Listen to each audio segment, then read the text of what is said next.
Hey guys, so ഇന്ന് നമ്മൾ explain ചെയ്യാൻ പോകുന്നത് ഹണ്ടർ ആനിമി സീരീസിലെ സീസൺ 2 ഫൈനൽ പാർട്ടാണ്. ഈ ഒരു ഫൈനൽ പാർട്ടിൽ നമ്മൾ എക്സ്പ്ലെയിൻ ചെയ്യാൻ ഉദ്ദേശിക്കുന്നത് 36, 37, 38 എന്ന എപ്പിസോഡുകളാണ്. സോ ഈ ഒരു വീഡിയോയുടെ കൂടി സീസൺ 2 ഇവിടെ അവസാനിക്കും. അപ്പോൾ ഇനി സീസൺ 3 എക്സ്പ്ലെയിൻ ചെയ്യണോ അതോ വേറെ ഏതെങ്കിലും ആനിമ എക്സ്പ്ലെയിൻ ചെയ്യണോ എന്ന് തീർച്ചയായും കമന്റ് ചെയ്തേക്കുക. പിന്നെ എനിക്ക് മൂന്നാമത്തെ സീസണെ പറ്റി പറയാനാണെങ്കിൽ ഞാൻ ഈ ഒരു ഹണ്ടർ ആനിമി സീരീസ് എക്സ്പ്ലെയിൻ ചെയ്യാൻ തന്നെ കാരണം സീസൺ 3 അതായത് യോഗ്ന്യൂ സിറ്റിയിൽ വെച്ച് നടക്കുന്ന ഫാൻഡൻ ട്രൂപ്പ് എന്ന ഗുണ്ടാ സംഘവും കുറാപ്പികയും തമ്മിലുള്ള വാറും എന്റെ പൊന്നോ കിടിലൻ എന്നൊക്കെ പറഞ്ഞ കിടിലൻ. സത്യം പറഞ്ഞാൽ എനിക്ക് ഈ ഒരു ആനിമി സീരീസ് ഇഷ്ടപ്പെടാൻ തന്നെ കാരണം ഈ ഒരു യോഗ്ന്യൂ സിറ്റി എന്ന് പറഞ്ഞ ആർക്ക് ഉള്ളതുകൊണ്ട് മാത്രമാണ്. അതിനേക്കാൾ മികച്ച ആർക്കുകളും ഉണ്ട്, പക്ഷേ ഈ ഒരു വലിയ ലോങ് ആനിമ എനിക്ക് തുടർന്ന് കാണാൻ തോന്നിയത് ഈ ഒരു ആർക്ക് കൊണ്ട് മാത്രമാണ്. ആൻഡ് എല്ലാവരും ഇപ്പൊ തന്നെ ഒന്ന് ലൈക്ക് ചെയ്ത് കാണാൻ ശ്രമിക്കുക. ഈ ഒരു വീഡിയോ ടാർഗറ്റ് എന്ന് പറയുന്നത് വെറും 100 ലൈക്ക് മാത്രമാണ്. സോ ഇനിയും കൂടുതൽ പറഞ്ഞ് ലാഗ് അടിപ്പിക്കുന്നില്ല, നമുക്ക് നേരെ 36ാമത്തെ എപ്പിസോഡിലോട്ട് പോകാം. സ്റ്റാർട്ടിങ്ങിൽ തന്നെ ഹിസോക്കയുടെ മുഖത്തോട്ട് ഗോൺ പഞ്ച് ചെയ്തതിനു ശേഷമുള്ള കാര്യങ്ങളാണ് കാണിക്കുന്നത്. സോ ഇപ്പൊ ഗോണാണ് 2-1 ലീഡിൽ നിൽക്കുന്നത്. പക്ഷെ ഗോണിന്റെ പഞ്ച് എന്ന് പറയുന്നത് ഹിസോക്കക്ക് അത്ര ഡാമേജ് ഒന്നും ഉണ്ടാക്കിയില്ല. ഇനി നമ്മൾ കാണാൻ പോകുന്നത് ഗോൺ ഹിസോക്കയുടെ മുഖത്തോട്ട് പഞ്ച് ചെയ്തതിനു ശേഷം ഹിസോക്കയും ഗോണും തന്നെ പരസ്പരം മുമ്പോട്ട് നടന്നു വരുന്നു. അപ്പൊ പെട്ടെന്നാണ് നമ്മൾ ഗോൺ തന്റെ പോക്കറ്റിൽ നിന്ന് ഒരു കാർഡ് പുറത്തേക്ക് എടുക്കുന്നത്. ആ ഒരു കാർഡാണെങ്കിൽ ഗോണിന്റെ കയ്യിൽ നിന്ന് ഹിസോക്ക മേടിക്കുന്നുണ്ട്. സോ ആ ഒരു കാർഡ് കൈമാറി എന്ന് ഉറപ്പ് വരുത്തിയതിനു ശേഷം രണ്ടുപേരും തന്നെ ബാക്കിലോട്ട് എടുത്ത് ചാടുകയാണ്. സോ ഇപ്പൊ നടന്ന സംഭവം എന്ന് വെച്ചാൽ 16ാമത്തെ എപ്പിസോഡിൽ ഹണ്ടർ എക്സാമിലെ 4th ഫേസ് നടക്കുന്നിടക്ക് ഹിസോക്ക ഗോണിന്റെ മുഖത്തോട്ട് ഒരു പഞ്ച് ചെയ്തിട്ട് എനിക്ക് എന്റെ മുഖത്തോട്ട് എങ്ങനെ അപ്പൊ പഞ്ച് ചെയ്യാൻ പറ്റുന്നോ അപ്പൊ മാത്രമേ ഞാൻ നിന്റെ കയ്യിൽ നിന്ന് ഈ ഒരു ടാഗ് മേടിക്കുകയുള്ളൂ എന്ന് പറഞ്ഞിട്ടാണല്ലോ. സോ ഈ ഒരു ഫൈറ്റിൽ നമ്മളെ ഗോൺ ഹിസോക്കയുടെ മുഖത്തോട്ട് നല്ലൊരു പഞ്ച് വെച്ചു കൊടുത്തു. അത് കാരണം തന്നെ ഹിസോക്കയുടെ ടാഗ് ഹിസോക്കക്ക് തന്നെ കൊടുത്തതാണ് നമ്മളിപ്പോൾ കണ്ടത്. ഇനിയും നിങ്ങൾക്ക് മനസ്സിലായിട്ടില്ലെങ്കിൽ 16ാമത്തെ എപ്പിസോഡിൽ ഒന്നും കൂടി പോയി കണ്ടാൽ മതി. So back to fight. ഇപ്പൊ നമ്മളെ ഹിസോക്ക ഗോണിന്റെ അടുത്ത് ചോദിക്കുകയാണ്, നീ എൻഹാൻസർ എന്ന് പറയുന്ന കാറ്റഗറിയിൽ പെട്ടതല്ലേ? അപ്പൊ ഗോണും അതെ, നിനക്ക് എങ്ങനെ മനസ്സിലായി? അത് ഞാൻ തന്നെ കണ്ടുപിടിച്ച ഒരു മെത്തേഡിലൂടെയാണ്. ഞാൻ നിനക്കൊരു എക്സാമ്പിൾ പറഞ്ഞു തരാം. എൻഹാൻസേഴ്സ് എന്ന് പറയുന്നത് വളരെയധികം സിമ്പിൾ മൈൻഡും ആത്മാർത്ഥത ഉള്ളവരുമായിരിക്കും നിന്നെ പോലെ. ഇനി അടുത്തത് ട്രാൻസ്മ്യൂട്ടേഴ്സ്. ഞാനും ട്രാൻസ്മ്യൂട്ടർ എന്ന കാറ്റഗറിയിൽ പെട്ടവനാണ്. ഇവരുടെ കയ്യിൽ കുറച്ച് വില്ലത്തരവും എപ്പോഴും ഒറ്റ മൈൻഡ് നിൽക്കാതെ മൈൻഡ് ഇങ്ങനെ മാറ്റി മാറ്റി കളിച്ചുകൊണ്ടിരിക്കും. ഇനി അടുത്ത കാറ്റഗറിയിൽ പെട്ട എമിറ്റേഴ്സിന് പെട്ടെന്ന് ദേഷ്യം വരുന്നവരായിരിക്കും. പിന്നെ സ്പെഷ്യലിസ്റ്റ് എന്ന കാറ്റഗറിയിൽ പെട്ടവർക്ക് നല്ല സ്വാതന്ത്ര്യമുള്ള ആൾക്കാരായിരിക്കും. ഇനി കോൺജറസ് എന്ന കാറ്റഗറിയിൽ പെട്ടവർ അവരുടെ ഇമോഷൻസ് എന്തായാലും ഒന്നും കൂടി കുറച്ച് ഓവർ ആയിട്ടായിരിക്കും എക്സ്പ്രസ് ചെയ്യുക. ഇനി അവസാനത്തെ മാനിപ്പുലേറ്റേഴ്സ് എന്ന കാറ്റഗറിയിൽ പെട്ടവർ എപ്പോഴും തർക്കത്തിൽ പോയി ചാടുന്നവരും അടിയുണ്ടാക്കി നടക്കുന്നവരും ആയിരിക്കും. ശേഷം ഹിസോക്ക ആണെങ്കിൽ ഇത്രയൊക്കെ സംസാരിച്ചാൽ മതി. ഇനി സ്ട്രേറ്റ് നമുക്ക് ഫൈറ്റിലോട്ട് കിടക്കാം എന്നും പറഞ്ഞ് ഹിസോക്ക നല്ല സ്പീഡിൽ ഗോൺ അറ്റാക്ക് ചെയ്തുകൊണ്ടേ ഇരിക്കുകയാണ്.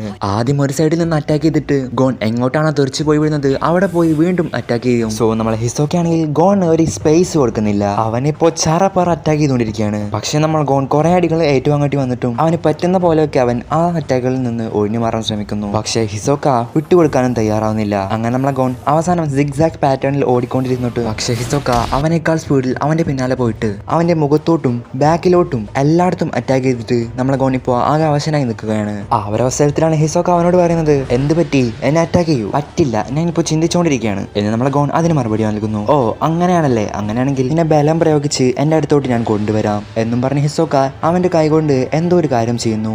അപ്പോഴാണ് ദൂരെ നിന്ന് ഈ ഒരു കളി കണ്ടുവരുന്ന കിലുവ ഗോണോട് ഗ്യോ എന്ന ടെക്നിക് യൂസ് ചെയ്യാൻ പറയുന്നു. അതേ പ്രകാരം നമ്മളെ ഗോണും ഗ്യോ എന്ന ടെക്നിക് ഒന്ന് ആക്ടിവേറ്റ് ചെയ്ത് നോക്കുന്നു.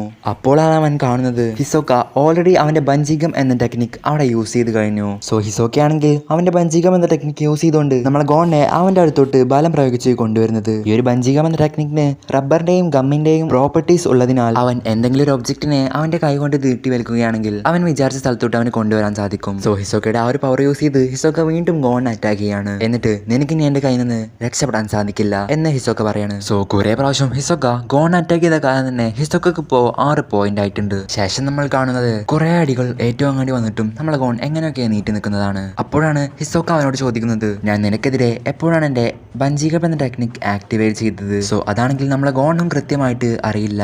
എന്നാലും നമ്മളെ ഗോൺ ഒരു ഗസ് നടത്തി, നീ നിന്റെ 2 കൈ കൊണ്ട് എന്റെ ബാക്കിലൂടെ അടിച്ചപ്പോഴാണ് എന്ന് തോന്നുന്നു. അപ്പൊ ഹിസോക്ക അപ്പോഴൊന്നുമല്ല, ഞാൻ നിന്നോട് നീ ഒരു എൻഹാൻസർ എന്ന കാറ്റഗറിയിൽ പെട്ടവനല്ലേ എന്ന് ചോദിച്ചപ്പോഴാണ്. ആ ഒരു സമയത്ത് നമ്മളെ ഗോൺ ഗ്യോ എന്ന ടെക്നിക് ആക്ടിവേറ്റ് ചെയ്യാത്ത കാരണം തന്നെ അവനത് ശ്രദ്ധിച്ചിട്ടുണ്ടായിരുന്നില്ല. പക്ഷേ ഇനി അതൊന്നും പറഞ്ഞു നിന്നിട്ട് കാര്യമില്ല. ഇവന്റെ ഈ ഒരു വഞ്ചികം എന്ന ടെക്നിക് എത്ര നേരത്തോളം എന്റെ ബോഡിയിൽ ഘടിപ്പിച്ചിരിക്കുന്നു അത്ര നേരം എനിക്ക് ഇവന്റെ കയ്യിൽ നിന്ന് എസ്കേപ്പ് ചെയ്യാൻ പറ്റില്ല. അപ്പോൾ എനിക്ക് ഇവന്റെ കയ്യിൽ നിന്ന് ഇനി രക്ഷപ്പെടാൻ സാധിക്കുകയില്ലെങ്കിൽ ഞാൻ ഇവന്റെ അടുത്തോട്ട് തന്നെ പോവും എന്നും പറഞ്ഞ് നമ്മളെ ഗോൺ ആണെങ്കിൽ ഹിസോക്ക അറ്റാക്ക് ചെയ്യാൻ വേണ്ടി അവൻ അടുത്തേക്ക് പോവുകയാണ്. എന്നിട്ട് ഇത്ര നേരം ഹിസോക്ക ഗോൺ അറ്റാക്ക് ചെയ്തതിന്റെ പകരമായി ഗോൺ അവൻ അവന്റെ ദേഷ്യം എല്ലാതും ഹിസോക്കയുടെ മുഖത്തോട്ട് അടിച്ചു തീർക്കുകയാണ്. അതാണെങ്കിലോ ജസ്റ്റ് ഒന്നോ രണ്ടോ പഞ്ച് മാത്രമായിരുന്നില്ല, ഒരു കണക്കില്ലാതെ ചറപറ അടിച്ചുകൊണ്ടിരിക്കുകയാണ്. സോ ഇത് കണ്ടോണ്ടിരുന്ന അവിടെ നിന്ന് കാണികൾക്കും കിലുവക്കും സുഷിക്കും വിങ് മാസ്റ്ററിനും ഒക്കെ സന്തോഷമാകുന്നുണ്ട്. പക്ഷേ അതിനെല്ലാത്തിനും ഹിസോക്ക പെട്ടെന്നൊരു അന്ത്യം കുറിക്കാനായി നല്ല ശക്തിയിൽ ഗോണിനും ഒരു പഞ്ച് കൊടുക്കുകയാണ്. സോ ഈ ഒരു പഞ്ച് ഏറ്റ നമ്മളെ ഗോണാണെങ്കിൽ കുറച്ച് ദൂരത്തോട്ട് പോയി തെറിച്ചു വീഴുന്നു. അത് കാരണം ഈ ഒരു മാച്ച് കൺട്രോൾ ചെയ്തുകൊണ്ടിരിക്കുന്ന റഫറി ഹിസോക്കക്ക് ഇപ്പോ 9 പോയിന്റും ഗോണിന് 4 പോയിന്റുമാണ് കൊടുക്കുന്നത്. ഇത് കേട്ടതും നമ്മളെ ഗോൺ ആകെ ദേഷ്യം വരാണ്. അവൻ എന്നെ ജസ്റ്റ് ഒറ്റൊരു പഞ്ചല്ലേ ചെയ്തിട്ടുള്ളൂ, ആ ഒരു ഒറ്റ പഞ്ചിന് എങ്ങനെയാണ് അവന് 2 പോയിന്റ് കൂടുന്നത്? പക്ഷേ റഫറി അതിനൊന്നും സമ്മതിക്കുന്നില്ല. എന്നിട്ട് ഈ ഒരു ഫൈറ്റ് കണ്ടിന്യൂ ചെയ്യാൻ പറയാണ്. അപ്പൊ തന്നെ ഹിസോക്ക ഗോണോട് അവന്റെ വലതു ഭാഗത്തോട്ട് നോക്കാൻ പറയുന്നു. അങ്ങനെ ഗോൺ നോക്കിയപ്പോഴാണ് അവന്റെ ഇടത് ഭാഗത്ത് നിന്ന് ഒരു ടൈൽസിന്റെ കഷ്ണം വന്ന് അവൻ അറ്റാക്ക് ചെയ്യുന്നത്. അങ്ങനെ നമ്മളൊന്ന് സൂക്ഷിച്ച് നോക്കുമ്പോഴാണ് മനസ്സിലാവുന്നത് ഇത്ര നേരം ഹിസോക്കയുടെ കൈമ ഘടിപ്പിച്ചിരുന്ന ആ ഒരു പഞ്ചകം എന്ന ടെക്നിക് ഇപ്പോ ഈ ഒരു ടൈൽസിന്റെ കഷ്ണത്തിന്മേലാണ് ഇരിക്കുന്നത്. എന്നിട്ട് ഹിസോക്ക പറയാണ്, ഞാൻ നിന്നോട് നോക്കാൻ പറഞ്ഞത് എന്റെ വലത്തെ സൈഡിലോട്ടാണ്, നീ നോക്കിയത് നിന്റെ വലത്തെ സൈഡിലോട്ടാണ്. അങ്ങനെ റഫറി ഹിസോക്കക്ക് വീണ്ടും 2 പോയിന്റ് കൂടി കൊടുക്കുന്നു. സോ ഈ ഒരു മാച്ച് 11-4 എന്ന സ്കോറിൽ ഹിസോക്ക അവിടെ ജയിച്ചു. അങ്ങനെ മാച്ച് കഴിഞ്ഞപ്പോഴാണ് നമുക്കൊരു കാര്യം കാണിച്ചിരുന്നത്. നമ്മുടെ റഫറി ഹിസോക്കക്ക് 2 പോയിന്റ് ആഡ് ചെയ്ത് കൊടുത്ത സമയത്ത് ഗോൺ റഫറിയുടെ അടുത്ത് ചൂടായിണ്ടായിരുന്നില്ലേ? ആ ഒരു സമയത്ത് ഹിസോക്ക തന്നെ ബഞ്ചികം എന്ന ടെക്നിക് തന്റെ കൈമ നിന്ന് വേർപ്പെടുത്തി അവിടെ ഉണ്ടായിരുന്ന ടൈൽസ് കഷ്ണത്തിന് മേലേക്ക് അറ്റാച്ച് ചെയ്ത് വെക്കുന്നു. എന്നിട്ട് ആ ഒരു ടൈൽസ് കഷ്ണം യൂസ് ചെയ്ത് നമ്മൾ ഗോൺ അറ്റാക്ക് ചെയ്തിട്ട് ഹിസോക്ക അവിടെ ജയിക്കുകയും ചെയ്യുന്നു. അങ്ങനെ ആ ഒരു ഫൈറ്റ് കഴിഞ്ഞ് ഹിസോക്ക പോവാൻ നിൽക്കുന്ന സമയത്ത് നീ നന്നായിട്ട് ഇമ്പ്രൂവ് ആയിട്ടുണ്ട്, പക്ഷെ നിനക്ക് എക്സ്പീരിയൻസ് ഇല്ല. ഇനി ഈ ഒരു ഹെവൻസ് അറേനയിൽ നിന്ന് ഒരു 10 മത്സരോട് കളിച്ചതിന് ശേഷം നീ എന്നെ ഫൈറ്റ് ചെയ്യുകയാണെങ്കിൽ നീ ചിലപ്പോൾ ജയിക്കാൻ ചാൻസ് ഉണ്ട്. പക്ഷേ ഇനി ഇവിടെ വെച്ച് ഞാൻ നിന്നെ ഫൈറ്റ് ചെയ്യില്ല. നമ്മളിനി ശരിക്കുള്ള ലോകത്ത് നമ്മളെ തടുക്കാൻ ഒരു റൂൾസും ഇല്ലാതെ നമ്മുടെ ജീവൻ പണയം വെച്ച് നമ്മളിനി ഫൈറ്റ് ചെയ്യും എന്നും പറഞ്ഞ് ഹിസോക്ക വളരെ ദൂരത്തോട്ട് നടന്നു പോകുന്നു. അങ്ങനെ ദൂരത്തോട്ട് നടന്നു പോയിക്കൊണ്ടിരിക്കുന്ന ഹിസോക്കയെ നോക്കിക്കൊണ്ട് നമ്മൾ ഗോണാണെങ്കിൽ അവനിപ്പോൾ വളരെയധികം ദൂരെയാണ്. എങ്കിലും ഒരു ദിവസം ഞാൻ അവൻ്റെ അടുത്ത് എത്തും. അതിനായി എനിക്ക് നെൻ എന്ന ടെക്നിക്കിനെ കുറിച്ച് കൂടുതൽ ട്രെയിനിങ് വേണം. എന്നിട്ട് ഒരു ദിവസം അവനേക്കാൾ ശക്തിയുള്ള ആളായി മാറും ഞാൻ. ശേഷം നമ്മൾ കാണുന്നത് ഈ ഒരു മാച്ച് കഴിഞ്ഞതിന് ശേഷം റഫറിയുടെ ഒരു ഇന്റർവ്യൂ ആണ്. അതിൽ റഫറി പറയുന്നത് ഈ ഒരു ഫൈറ്റ് കുറച്ച് ഡേഞ്ചറസ് ആവാൻ ചാൻസ് ഉള്ളത് കൊണ്ട് മാത്രമാണ് ഞാൻ ഹിസോക്കക്ക് പെട്ടെന്ന് തന്നെ പോയിന്റുകൾ കൊടുത്തുകൊണ്ടിരുന്നത്. അതിനെന്നോട് നിങ്ങൾ ക്ഷമിക്കണം. ശേഷം നമ്മൾ ഗോണിനെയും കിലുവയെയും സുഷിയെയും വിങ് മാസ്റ്ററെയും കാണുന്നു. അതിൽ നിന്ന് വിങ് മാസ്റ്റർ ഗോണിനോട് പറയാണ്, ഈ ഒരു മാച്ചിനെ പറ്റി എനിക്ക് നിന്നോടൊന്നും തന്നെ പറയാനില്ല, കാരണം നീയാണ് അവനെ ഫൈറ്റ് ചെയ്തത്, നിനക്കാണ് കൂടുതൽ കാര്യങ്ങൾ മനസ്സിലായത്. അപ്പോൾ ഗോണും അതിന് ഓക്കെ എന്ന് പറയുന്നുണ്ട്. ശേഷം വിങ് മാസ്റ്റർ ഗോണിന്റെ അടുത്തും കിലുയുടെ അടുത്തും ഞാൻ നിങ്ങൾക്ക് പഠിപ്പിച്ചു തരേണ്ട എല്ലാ ബേസിക്സും നിങ്ങൾക്ക് പഠിപ്പിച്ചു തന്നു കഴിഞ്ഞു. ഇനി അതിൽ നിന്ന് ഓരോന്ന് മാസ്റ്റർ ചെയ്യേണ്ടത് നിങ്ങളുടെ കടമയാണ്. ഞാനിനി ട്രെയിൻ ചെയ്യുന്നത് എപ്പോഴും നിങ്ങളെ മറികടക്കാനുള്ളതായിരിക്കും. എന്നിട്ട് എന്തെങ്കിലും ഒരു ദിവസം ഞാൻ നിങ്ങളെ മറികടന്നിരിക്കും എന്ന് സുഷി പറയാണ്. നീ ഇത് ചെയ്യുന്നതിനായി ഞങ്ങൾ കാത്തിരിക്കുകയും ചെയ്യും എന്ന് ഗോണും അവനടുത്ത് പറയാണ്. എന്നിട്ട് ഇത്ര ദിവസത്തിന് തങ്ങളെ ട്രെയിൻ ചെയ്തതിന് ഇരുവരും വിങ് മാസ്റ്റർ അടുത്ത് നന്ദിയൊക്കെ പറഞ്ഞ് അവിടെ നിന്ന് 2 പേരും പോകുന്നു. അങ്ങനെ പിന്നീട് നമ്മൾ കാണുന്നത് ഹെവൻസ് അറേനയിൽ നിന്ന് പുറത്തു വന്ന ഗോണിനെയും കിലുവയാണ്. അതിൽ നിന്ന് കിലുവ പെട്ടെന്ന് ഗോണിന്റെ അടുത്ത് ചോദിക്കുകയാണ്, നമ്മൾ ഈ ഒരു ഹെവൻസ് അറേനയിൽ വന്നിട്ട് നന്നായി പണം സമ്പാദിക്കുകയും ചെയ്തു, പിന്നെ നീ ഹിസോക്കയുടെ മുഖത്തോട്ട് പഞ്ച് ചെയ്യുകയും ചെയ്തു, ഇനി എന്താണ് പ്ലാൻ? അപ്പോൾ ഗോൺ പറയാണ്, ഇനി ഞാൻ എന്റെ നാടായ വെയിൽ ഐലൻഡിലോട്ട് തിരിച്ചു പോകാൻ പോവുകയാണ്. അപ്പൊ കിലുവ ഓക്കെ ഞാൻ നിന്റെ കൂടെ വരാം എന്ന് പറയുന്നതോടുകൂടി 36ാമത്തെ എപ്പിസോഡും അവസാനിക്കുന്നു. അങ്ങനെ 37ാമത്തെ എപ്പിസോഡിന്റെ സ്റ്റാർട്ടിങ്ങിൽ തന്നെ നമ്മൾ കാണുന്നത് ഗോൺ ജനിച്ച് വളർന്ന നാടായ വെയിൽ ഐലൻഡാണ്. അവിടെ നിന്ന് നമ്മൾ ലേഡി മീറ്റോയെ കാണുന്നു. അപ്പൊ പെട്ടെന്ന് ലേഡി മീറ്റോ ഒരു സൗണ്ട് കേട്ട് തിരിഞ്ഞു നോക്കുന്ന സമയത്താണ് നമ്മളെ ഗോണിനെ കാണുന്നത്. സോ ഹെവൻസ് അറേനയിൽ നിന്ന് ഗോൺ നേരെ വന്നത് തന്റെ വീട്ടിലോട്ടായിരുന്നു. അങ്ങനെ ഏകദേശം 1.5 വർഷത്തോളം കഴിഞ്ഞാണ് ഗോണിനെ പിന്നീട് നമ്മുടെ ലേഡി മീറ്റോ കാണുന്നത്. അങ്ങനെ ഇരുവരും തങ്ങളുടെ സന്തോഷം പ്രകടിപ്പിച്ച് അങ്ങനെ നിൽക്കുന്ന സമയത്താണ് കിലുവയെ ലേഡി മീറ്റോ കാണുന്നത്. അങ്ങനെ ലേഡി മീറ്റോ ഗോണിനെയും കിലുവയെയും ഇരുവർക്കും ഇഷ്ടപ്പെട്ട ഭക്ഷണം ഒക്കെ ഉണ്ടാക്കാമെന്ന് പറഞ്ഞ് ഇവരുടെ ഡ്രസ്സൊക്കെ ചേഞ്ച് ചെയ്ത് ഒന്ന് കുളിക്കാൻ പറയുന്നു. അത് പ്രകാരം 2 പേരും കുളിച്ചതിന് ശേഷം ഒരു ടെൻഷനും ഇല്ലാതെ ഗോണിന്റെ വീട്ടിൽ നിന്ന് കുറെ കാലത്തിന് ശേഷം ലേഡി മീറ്റോടൊപ്പം ഫുഡൊക്കെ കഴിക്കുന്നു. ശേഷം നമ്മളെ ഗോൺ ലേഡി മീറ്റോക്ക് തന്റെ ഹണ്ടർ ലൈസൻസ് കാണിച്ചു കൊടുക്കുന്നു. അത് കണ്ടതും നമ്മുടെ ലേഡി മീറ്റോക്ക് ഗോണിന്റെ അച്ഛനെ കുറിച്ചുള്ള ഓർമ്മകൾ വരുന്നു. അതിനുശേഷം ഗോണും കിലുവയും കൂടി ഈ ഒരു നാട്ടിലൂടെ അങ്ങനെ കളിച്ചിരിച്ച് നടക്കുകയാണ്. അങ്ങനെ കുറെ നേരത്തിന് ശേഷം രാത്രി ആവുകയാണ്. അങ്ങനെ ആ ഒരു നിലാവുള്ള രാത്രിയിൽ ഇവർ 2 പേരും ഒരു മലയുടെ മുകളിൽ നിന്ന് ക്യാമ്പ് ഫയർ ഒക്കെ റെസ്റ്റ് എടുത്തുകൊണ്ടിരിക്കുന്ന സമയത്ത് നമ്മുടെ കിലു ആ ഗോണിന്റെ അടുത്ത് ചോദിക്കുകയാണ്, ഇനി നമ്മൾ അടുത്തതായി എന്താണ് ചെയ്യാൻ പോകുന്നത്? അപ്പൊ ഗോൺ പറയാണ്, നമ്മളിനി കുറാബികയും ലിയോറയും കാണാൻ വേണ്ടി യൂണിവേഴ്സിറ്റിയിലേക്ക് പോകുന്നതിന് മുമ്പ് എന്റെ അച്ഛൻ ഇപ്പൊ എവിടെയാണ് എന്നതിനെ കുറിച്ച് എന്തെങ്കിലും അറിവ് എവിടെന്നെങ്കിലും ഒപ്പിക്കണം. അപ്പൊ കിലുവ ഓക്കെ, പക്ഷെ ഞാൻ എന്താണ് ചെയ്യുക? അതെന്ത് ചോദ്യ? നീ എന്റെ ഒപ്പം വന്നാൽ മതി. അതല്ല ഞാൻ ഉദ്ദേശിച്ചത്, ഞാൻ നിന്റെ ഒപ്പം തന്നെ ഉണ്ടാവും, പക്ഷെ എനിക്ക് നേടിയെടുക്കണം എന്നതായുള്ള ഒരു കാര്യമില്ല. എനിക്ക് എന്താ വേണ്ടതെന്ന് എനിക്ക് തന്നെ അറിയില്ല. അപ്പോഴാണ് നമ്മളെ ഗോൺകിലോയുടെ അടുത്തൊരു കാര്യം പറയുന്നത്, എനിക്ക് നിന്റെ ഒപ്പം ടൈം സ്പെൻഡ് ചെയ്യാൻ ഇഷ്ടമാണ്. നിനക്ക് എന്റെ ഒപ്പം ടൈം സ്പെൻഡ് ചെയ്യാൻ ഇഷ്ടമല്ലേ? അങ്ങനെയാണെങ്കിൽ നമുക്കിനി കുറെ സ്ഥലത്തൊക്കെ ഒപ്പം ട്രാവൽ ചെയ്യാം. നിനക്ക് ഇങ്ങനത്തെ കാര്യങ്ങൾ പറയുമ്പോൾ ഒട്ടും തന്നെ നാണം തോന്നാറില്ലേ? ശേഷം കിലുവ ഗോണിന്റെ അടുത്ത് നിന്റെ ശരിക്കുള്ള അമ്മ ആരാണെന്ന് ചോദിക്കുകയാണ്. ചെറുപ്പം മുതലേ എന്നെ ലേഡി മ്യൂട്ടിയാണ് വളർത്തിയത്, അത് കാരണം ലേഡി മ്യൂട്ടിയുടെ അടുത്ത് എന്റെ അമ്മ ആരാണെന്ന് ചോദിക്കുന്നതിൽ എനിക്കെന്തോ ഒരു തെറ്റുള്ള പോലെ തോന്നി. അത് കാരണം തന്നെ അതിനെക്കുറിച്ച് ഞാൻ ആരോടത്തും ഇതുവരെ ചോദിച്ചിട്ടില്ല. എന്റെ ശരിക്കുള്ള അമ്മ ചിലപ്പോൾ മരിച്ചിട്ടുണ്ടായിരിക്കാം, അത് കാരണം ലേഡി മ്യൂട്ടോയാണ് ഞാൻ എന്റെ അമ്മയായിട്ട് കൺസിഡർ ചെയ്യുന്നത്. ശേഷം പിറ്റേന്ന് രാവിലെ നീ ഇനി എത്ര ദിവസം ഈ ഒരു വീട്ടിൽ താമസിക്കും എന്ന് ലേഡി മിട്ടോ ഗോണിന്റെ അടുത്ത് ചോദിക്കുകയാണ്. ചിലപ്പോ 1 മാസത്തോളം നിൽക്കുമായിരിക്കും, അത് കഴിഞ്ഞാൽ ഞാൻ എൻ്റെ അച്ഛനെ തേടി പോവും. അപ്പൊ നമ്മളെ ലേഡി മിട്ടോ അവിടെ നിന്ന് പോവുകയും ഒരു ബോക്സ് എടുത്ത് നമ്മൾ ഗോണ് കൊടുക്കുകയും ചെയ്യുന്നു. നീ ഒരു 100 ആയതിനു ശേഷം നിന്റെ അച്ഛൻ നിനക്കിത് തരാൻ പറഞ്ഞു എന്നും പറഞ്ഞ് ലേഡി മിട്ടോ ഗോൺ ഒരു ബോക്സ് കൊടുക്കുകയാണ്. എന്നിട്ട് ലേഡി മിട്ടോ ഗോണിന്റെ അടുത്ത് പറയാണ്, നിന്റെ അച്ഛനെ പറ്റി എനിക്കറിയാവുന്നതെല്ലാം ഞാൻ നിന്റെ അടുത്ത് പറഞ്ഞു തരാം. 12ാം വയസ്സിൽ ഈ ഒരു ഐലൻഡ് വിട്ട് 100 എക്സാം എഴുതാൻ വേണ്ടി നിന്നെ പോലെ തന്നെ അവൻ ഇവിടെ നിന്ന് പോയി. അവൻ പെട്ടെന്നൊരു ദിവസം എന്നോട് വന്നിട്ട് പറഞ്ഞു, ഞാൻ ഈ ഒരു ഐലൻഡിൽ നിന്ന് പോവുകയാണ്. ഞാൻ എന്തിനാണെന്ന് അവനോട് ചോദിച്ചപ്പോൾ അവൻ എന്നോട് പറഞ്ഞത് there's something that I want, എനിക്കൊരു സാധനം വേണ്ടതുണ്ട്. പക്ഷേ എന്താണ് അവന് വേണ്ടതെന്ന് ചോദിച്ചപ്പോൾ അവൻ എന്നോട് ഒന്നും തന്നെ പറഞ്ഞില്ല. അങ്ങനെ ഈ ഒരു ഐലൻഡ് വിട്ട് പോയതിനു ശേഷം ഇതുവരെ ഞാൻ നിന്റെ അച്ഛനെ പിന്നീട് കണ്ടിട്ടില്ല. അപ്പൊ പെട്ടെന്ന് അവന്റെ ഗ്രാൻഡ് അവിടെ ജോയിൻ ആവുകയും ഒരു ദിവസം കൂടി അവസാനമായി ഞാൻ അവനെ കണ്ടു. അതെന്താന്ന് വെച്ചാൽ 10 വർഷത്തിന് മുന്നേ നിന്നെയും എടുത്തുകൊണ്ടായിരുന്നു അവൻ വന്നത്. എന്നിട്ട് നിന്നെ ഞങ്ങൾക്ക് തന്നിട്ട് നിന്നെ നോക്കാനും പറഞ്ഞു. ഞാൻ അവനോട് നിന്റെ അമ്മയെ പറ്റി ചോദിച്ചപ്പോൾ അവൻ ആകെ പറഞ്ഞത് നിന്റെ അച്ഛനും അമ്മയും പിരിഞ്ഞു എന്നതാണ്. അവൻ ഒറ്റയ്ക്ക് നിന്നെ വളർത്താൻ സാധിക്കില്ല എന്ന് ഞങ്ങൾക്കറിയാം, അത് കാരണം തന്നെ പിന്നീട് അങ്ങോട്ട് ഞാനാണ് നിന്നെ വളർത്തിയത്. അവനൊന്നും പറയാത്തത് കാരണം തന്നെ നിന്റെ അമ്മയെ പറ്റി ഞങ്ങൾക്കൊന്നും തന്നെ അറിയില്ല. സോ ഇത്രയൊക്കെ നിന്റെ അച്ഛനെ പറ്റി എനിക്കറിയുള്ളൂ എന്ന് ലേഡി മിട്ടോ പറയാണ്. ശേഷം നമ്മൾ കാണുന്നത് നേരത്തെ ലേഡി മീറ്റോ കൊടുത്ത ആ ഒരു ബോക്സ് ഗോൺ കിലുവക്കും കാണിച്ചു കൊടുക്കുന്നതാണ്. പക്ഷേ അവനാണെങ്കിൽ എങ്ങനെ നോക്കിയിട്ടും ആ ഒരു ബോക്സ് തുറക്കാൻ സാധിക്കുന്നില്ല. ഇതൊരു സാധാരണ ബോക്സ് അല്ല. നിന്റെ അച്ഛൻ പറഞ്ഞത് നീ ഒരു 100 ആയതിനു ശേഷം മാത്രമേ നിനക്ക് തരാൻ പാടുള്ളൂ എന്നല്ലേ. അതിനർത്ഥം 100 ആയതിനു ശേഷം നമുക്ക് ലഭിക്കുന്ന എന്തെങ്കിലും നോക്കിയാൽ മതി. അപ്പൊ ഗോൺ പറയാണ് 100 ആയതിനു ശേഷം ലഭിക്കുന്നത് 100 ലൈസൻസ് അല്ലേ, പക്ഷേ ഈ ഒരു കാർഡ് ഇടാൻ വേണ്ടി ഇവിടെ തുളയില്ലല്ലോ. ഉഫ്, ഞാൻ അതല്ല ഉദ്ദേശിച്ചത്, ഞാൻ ഉദ്ദേശിച്ചത് നെന്നാണ്. അങ്ങനെ ഗോൺ തന്നെ റൺ ആ ഒരു ബോക്സിനെതിരെ യൂസ് ചെയ്യുന്നു.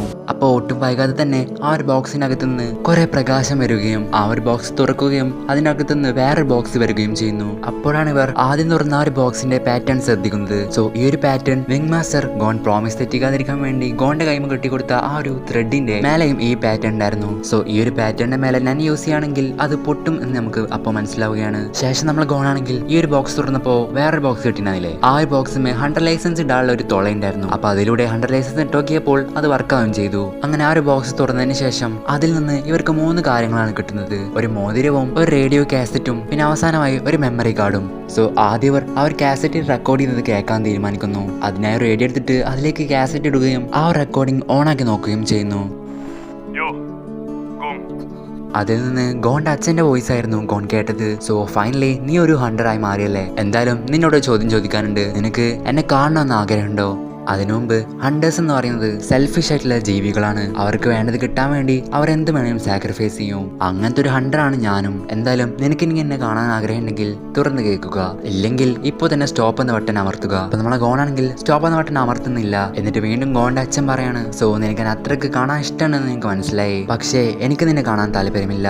ഇത് കേട്ടതും നമ്മൾ ഗോൺ കുറച്ച് സെറ്റ് ആവുന്നുണ്ട്. പക്ഷെ വീണ്ടും അവൻ തുടർന്ന് കേൾക്കുന്നു, ഇനി നീ എന്നെ കാണാൻ വരികയാണെങ്കിൽ എനിക്ക് നിന്നെ എങ്ങനെയാണ് ഫേസ് ചെയ്യേണ്ടതെന്ന് കൂടി അറിയില്ല. ഞാൻ ശരിക്കും ഒരച്ഛൻ ചെയ്യേണ്ട ഡ്യൂട്ടി അല്ല ഇപ്പോൾ ചെയ്യുന്നത്, മറിച്ച് എനിക്ക് ഇഷ്ടപ്പെട്ട കാര്യങ്ങളാണ് ഞാനിപ്പോൾ ചെയ്തുകൊണ്ടിരിക്കുന്നത്. നീ ഇപ്പോൾ ഈ ഒരു റെക്കോർഡ് കേൾക്കുന്ന സമയത്ത് ഏകദേശം 10 വർഷമെങ്കിലും പിന്നിട്ട് കാണും. ഇനി 10 വർഷം മുന്നത്തെ കാര്യവും 10 വർഷവും കഴിഞ്ഞാലും മാറാത്തൊരു കാര്യമുണ്ട്. അതെന്ന് വെച്ചാൽ ഞാൻ തന്നെയാണ്. അങ്ങനെയുള്ള ഗോണ്ട അച്ഛൻ കുറെ ദൂരെ ഒരു ഡൈനോസർ പോലത്തെ എന്തോ ഒരു ജീവിയുടെ മേലെ അങ്ങനെ കയറിയിരുന്ന് എങ്ങോട്ടോ പറന്നു പോകുന്നതാണ് കാണുന്നത്. ലാസ്റ്റായിട്ട് നിനക്കെന്നെ പിടിക്കാൻ പറ്റുമെങ്കിൽ പിടിക്ക് എന്നും പറയുന്നുണ്ട്. ശേഷം ഇനിയുള്ള കാര്യങ്ങൾ പറയുന്നത് നിന്റെ അമ്മയെ കുറിച്ചായിരിക്കും. നിനക്കത് കേൾക്കാൻ താല്പര്യമില്ലെങ്കിൽ ഇപ്പൊ തന്നെ സ്റ്റോപ്പ് ബട്ടൺ അമർത്തുക. സോ അപ്പൊ തന്നെ ഗോൺ ആ ഒരു സ്റ്റോപ്പ് ബട്ടൺ അമർത്തുന്നു. അപ്പൊ കിലുവ ഗോണോട് ചോദിക്കുന്നുണ്ട്, നീ ആലോചിച്ചിട്ട് തന്നെയാണോ തീരുമാനം എടുത്ത്? അതെ, പിന്നെ ഞാൻ നിന്നോട് ഓൾറെഡി പറഞ്ഞല്ലോ, എന്റെ അമ്മ എന്ന് പറയുന്നത് ലേഡി മിട്ടോ ആണ്.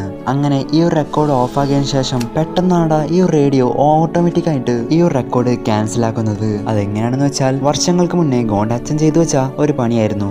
അവന്റെ ഈ ഒരു റെക്കോർഡ് തന്നെ അവിടെ ഇറേസ് ചെയ്ത് കളയുന്നു. സോ ആ ഒരു പ്രോസസ്സ് ഇവരെ എങ്ങനെയൊക്കെ നോക്കിയിട്ടും അത് ഇവർക്ക് തടയാൻ സാധിക്കുന്നില്ല. എന്തിനു വരെ ഇവർ പ്ലഗ് വരെ ഊരി നോക്കുന്നുണ്ട്, പക്ഷെ ഇവർക്ക് സാധിക്കുന്നില്ല. എന്തിനു വേണ്ടിയാണ് ഗോണ്ട അച്ഛൻ ഇങ്ങനെ ചെയ്തതെന്ന് വെച്ചാൽ ഈ ഒരു റെക്കോർഡ് ഇറേസ് ചെയ്തിട്ടില്ലെങ്കിൽ ആ ഒരു റെക്കോർഡിന്റെ ബാക്ക്ഗ്രൗണ്ട് നോയ്സ് കൊണ്ട് ഒരാളുടെ ലൊക്കേഷൻ കറക്റ്റായിട്ട് മനസ്സിലാക്കാൻ പറ്റും. സോ അത് കാരണമായിരിക്കും നിന്റെ അച്ഛൻ അങ്ങനെ ചെയ്തിട്ടുണ്ടാവുക എന്ന് നമ്മൾ കിലുവ പറഞ്ഞു കൊടുക്കുകയാണ്. സോ ഇനി ഇവർക്ക് ആകെയുള്ളത് 2 ക്ലൂ കൂടി മാത്രമാണ്. അങ്ങനെ അടുത്തതായി ഇവർ മെമ്മറി കാർഡ് എടുക്കുകയാണ്. പക്ഷേ അതിനെക്കുറിച്ച് നമ്മളെ ഗോണിന് ഒരു ധാരണയില്ല.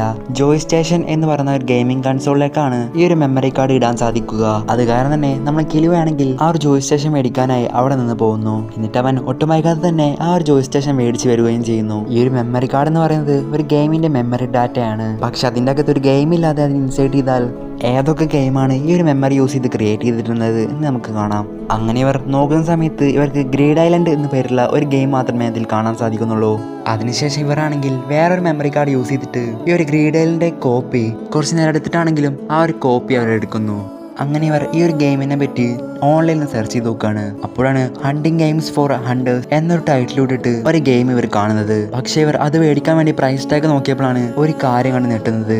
അതെന്താണെന്ന് വെച്ചാൽ ജസ്റ്റ് ഈ ഒരു ഗെയിമിന് വേണ്ടി 5 ബില്യണും 800 മില്യണാണ് റേറ്റ് ഇട്ടിരിക്കുന്നത്. ഇനി നമുക്ക് ആകെ ചെയ്യാൻ പറ്റുക ഇത് ഈ ഒരു ഗെയിമിന്റെ കോപ്പിയിൽ ഒരാളെ കണ്ടുപിടിക്കുകയും അയാളെ കയ്യിൽ നിന്ന് കുറഞ്ഞ പൈസക്ക് എങ്ങനെ സോപ്പിട്ട് മേടിക്കുകയാണ് ചെയ്യേണ്ടത്. സോ അതിനായി ഇവർ ഹെവൻസ് അറയിൽ നിന്ന് ഉണ്ടാക്കിയ പൈസക്ക് കൂട്ടിവെച്ച് നോക്കുന്ന സമയത്ത് അത് ടോട്ടല് 800 മില്യൺ ആയിരുന്നു. അപ്പോൾ ഇനി ഇവർക്ക് ഒരു 5 ബില്യണും കൂടി വേണ്ടി വരും. അത് ഇവരുടെ കയ്യിലില്ലെങ്കിലും ഇവർ ഓൺലൈൻ ജസ്റ്റ് ഒരു ഇങ്ങനൊരു ഗെയിം ഒരാൾ നോക്കുന്നുണ്ട് എന്ന് പറഞ്ഞൊരു ആഡ് ഇടുകയാണ്. അത് ഇട്ടപ്പോൾ തന്നെ കുറെ പേരുണ്ടാ ഈ ഒരു ഗെയിം വിൽക്കുന്നവരുണ്ട്. ഏകദേശം 1000-ന് മേലെ ആൾക്കാർ വരെ ഈ ഒരു ഗെയിം വിൽക്കുന്നവരുണ്ട്. അപ്പൊ തന്നെ അവർക്ക് മനസ്സിലാവാണ് ഇത് ഫുള്ള് ഫേക്ക് ആണെന്ന്. കാരണം ഇത്ര ആൾക്കാരുടെ കയ്യിലൊന്നും 5 ബില്യണൊന്നും ഉണ്ടാവില്ല. പിന്നെ ഇത് റിയൽ ആണോ ഫേക്ക് ആണോ എന്നറിയാത്ത കാരണം തന്നെ ഇവർ ഈ ഒരു മേഖലയോടെ മേടിക്കണ്ടെന്ന് തീരുമാനിക്കുകയാണ്.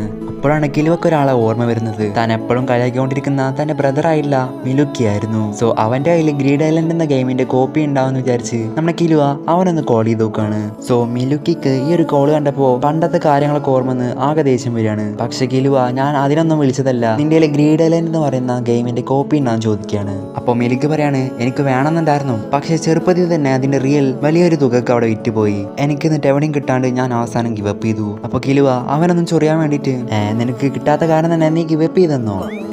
അതൊക്കെ ചെറുപ്പത്തിലുണ്ടായ കാര്യമാണ്. ആ ഒരു സമയത്ത് എൻ്റെ കയ്യിൽ അത്ര പൈസ ഒന്നും ഉണ്ടായിരുന്നില്ല മേടിക്കാനായിട്ട്. പക്ഷേ ഇപ്പോൾ എൻ്റെ കയ്യിൽ 2 വഴികളുണ്ട്. വേണമെങ്കിൽ ഇപ്പോൾ എനിക്ക് ഈസിയായി തന്നെ മേടിക്കാവുന്നതേ ഉള്ളൂ. അപ്പോൾ കിലുവാനോട് ചോദിക്കുകയാണ്, അങ്ങനെയാണെങ്കിൽ എങ്ങനെയാണ് ആ വഴിയെന്ന് എനിക്ക് പറഞ്ഞു തരുമോ? പകരമായി ഞാൻ നിനക്ക് ഗ്രീഡലിൻ്റെ മെമ്മറി കാർഡ് തരാം, നിനക്കത് യൂസ് ചെയ്ത് ഈ ഒരു ഗെയിം ആണെങ്കിൽ റീക്രിയേറ്റ് ചെയ്തൂടെ? അപ്പോൾ മിലുക്കി അതിന് ഓക്കെ പറഞ്ഞിട്ട് അവൻ്റെ 2 വഴികൾ പറഞ്ഞു കൊടുക്കുന്നു. അങ്ങനെ കിലുവ ഇപ്പോൾ നടന്ന സംഭവങ്ങളൊക്കെ ഗോണിൻ്റെ അടുത്തും പറഞ്ഞു കൊടുക്കുന്നുണ്ട്. സോ അതിൽ ആദ്യത്തെ വഴി എന്ന് പറയുന്നത് ഹണ്ടേഴ്സിന് മാത്രമായിട്ടുള്ള ഒരു വെബ്സൈറ്റ് ഉണ്ട്. അതിലൂടെ ക്യാഷ് യൂസ് ചെയ്ത് നമുക്ക് വേണമെങ്കിൽ മേടിക്കാൻ സാധിക്കും. പക്ഷേ അതൊട്ടും സേഫ് അല്ല. കാരണം നമുക്കത് റിയൽ ആണോ ഫേക്ക് ആണോ ഒന്നും കാണാൻ സാധിക്കില്ല. ഫേക്ക് ആണെങ്കിൽ നമ്മുടെ ക്യാഷ് ഫുള്ള് വേസ്റ്റ് ആയിരിക്കും. സോ ഇനി രണ്ടാമത്തെ വഴി ഏതെന്ന് വെച്ചാൽ യോക്ക് ന്യൂ സിറ്റിയിൽ വെച്ച് നടക്കുന്ന ലേലം വെളിയാണ്. യോക്ക് ന്യൂ സിറ്റിയിൽ വെച്ചിട്ടല്ലേ നമ്മൾ കുറാപ്പിങ്ങും ലിയോറിയും കാണാന്ന് പറയുന്നത്? അതെ, അവിടെ വെച്ച് തന്നെയാണ്. അവിടെ ആകുമ്പോൾ ഉള്ളൊരു അഡ്വാൻറ്റേജ് എന്ന് വെച്ചാൽ നമുക്കിത് റിയൽ ആണോ എന്ന് ചെക്ക് ചെയ്യാൻ സാധിക്കും. പിന്നെ ഈ ഒരു ലേലം വെളിയിൽ വെച്ചിട്ട് ഒരാൾക്ക് ഈ ഒരു കുറെ കോപ്പീസ് വിൽക്കാൻ സാധിക്കും. അപ്പൊ നമുക്ക് ഭാഗ്യമുണ്ടെങ്കിൽ എൻ്റെ അച്ഛനായിരിക്കും അത് വെക്കുന്നുണ്ടായിരിക്കുക. അതെ, ഇനി നമുക്ക് വേണ്ടത് ഈ ഒരു ഗെയിം മേടിക്കുവാനായി കുറെ പൈസയാണ്. സോ ലേലം വിളിക്ക് മുന്നേ എങ്ങനെയെങ്കിലും നല്ല പൈസ ഒപ്പിക്കാൻ ഇവർ തീരുമാനിക്കുന്നു. അതിനുശേഷം നമ്മൾ കാണുന്നത് 1 മാസം കഴിഞ്ഞിട്ടാണ്. സോ ഗോണും കിലുവും നാളെ പോകുന്ന പറഞ്ഞ ലേഡി മീറ്റോ ഇവർക്ക് കഴിക്കുവാനായി വയറ് നിറയെ ഫുഡ് ഉണ്ടാക്കി കൊടുക്കുന്നു. അങ്ങനെ ഇവർ ഫുഡൊക്കെ കഴിച്ച് പിറ്റേ ദിവസം രാവിലെ ഇവർക്ക് പോകാനുള്ള കപ്പലാണ് കാണുന്നത്. ആ ഒരു കപ്പലിൽ നിന്ന് നമ്മളെ ഗോണും കിലുവയും ലേഡി മീറ്റോടെ അടുത്ത് ബായൊക്കെ പറഞ്ഞ് അവിടെ നിന്ന് നമ്മളെ ഗോണും കിലുവയും കപ്പലിലൂടെ പോകുന്നത് കൂടി കാണിച്ചിട്ടാണ് 38ാമത്തെ എപ്പിസോഡും സീസൺ 2 അവസാനിക്കുന്നത്. ഇനി അടുത്തത് സീസൺ 3 യോക്ക് ന്യൂ സിറ്റിയിൽ വെച്ചിട്ടായിരിക്കും നടക്കുന്നത്. അപ്പോൾ സീസൺ 3 ആയി വീണ്ടും വരുന്നത് വരേക്കും ബൈ.